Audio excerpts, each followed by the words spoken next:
કરીએ સૌથી પહેલા બનાસકાંઠામાં 2 શખ્સોએ નકલી અધિકારી બની ખેડૂતોને છેતર્યા। ખેડૂતોને લોન આપવાના બહાને 28થી વધુ ખેડૂતોને છેતર્યા। ખેતીવાડી વિભાગમાં નોકરી હોવાનો ખોટો દાવો કર્યો છે। ખેડૂતોને સરકારી યોજનામાં લોન આપવાના બહાને પૈસા પડાવ્યા। પશુઓને હોમ લોન સબસિડી અપાવવાના બહાને પડાવ્યા પૈસા।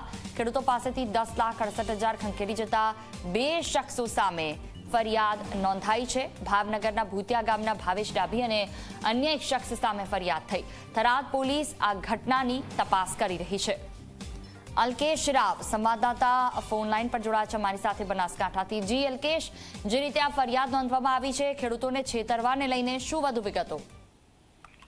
જોઈ બનાસકાંઠામાં નકલી સરકારી અધિકારી બની 2 લોકો આવ્યા હતા અને તે લોકોએ ખેડૂતોને પશુ લોન તેમજ હોમ લોનની અંદર સબસિડી આપવાની વાતો કરીને ખેડૂતો પાસેથી પૈસા પડાવ્યા હતા। 28 જેટલા ખેડૂતો સાથે તેમણે છેતરપિંડી આચરી છે ને 10.68 લાખ રૂપિયા ખંખેરી લીધા છે, જેને લઈને 2 શખ્સો સામે ખેડૂતોએ થરાદ પોલીસ મથકે ફરિયાદ નોંધાવી છે। ભાવનગરના ભૂતિયા ગામના ભાવેશ ડાભી અને અન્ય એક ઓઝા નામનો શખ્સ હતો।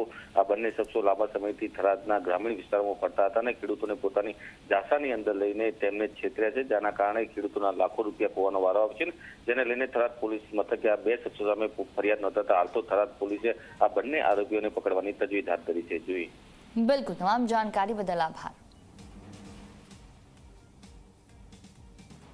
ભાઈ પશુપાલકમાં નોકરી કરી એવી રીતે નકલી અધિકારી થઈને મારી જોડે વાતચીત કરી અને એમણે કીધું કે ફાઇલ ચાર્જ છે 13,500, સર્વે ચાર્જ છે 3500 રૂપિયા અને 40% સબસિડી આપશો તો એના કુલ મારા જોડેથી ફાઇલ ચાર્જ ને બધું થઈને 50,000 રૂપિયા લીધો। આવી રીતે બીજા શ્રદ્ધાળુ આવતા 28 જણોને આવી રીતે ફ્રોડ કર્યો, નકલી અધિકારી બનીને બધો નમૂનો આવી રીતે છેતરપિંડી કરી કડકમાં કડક કાર્યવાહી કરવા મારી નમ્ર વિનંતી। શું છે ભાઈનું નામ શું હતું તમને ખ્યાલ ખરો? ભાવેશભાઈ ડાભી।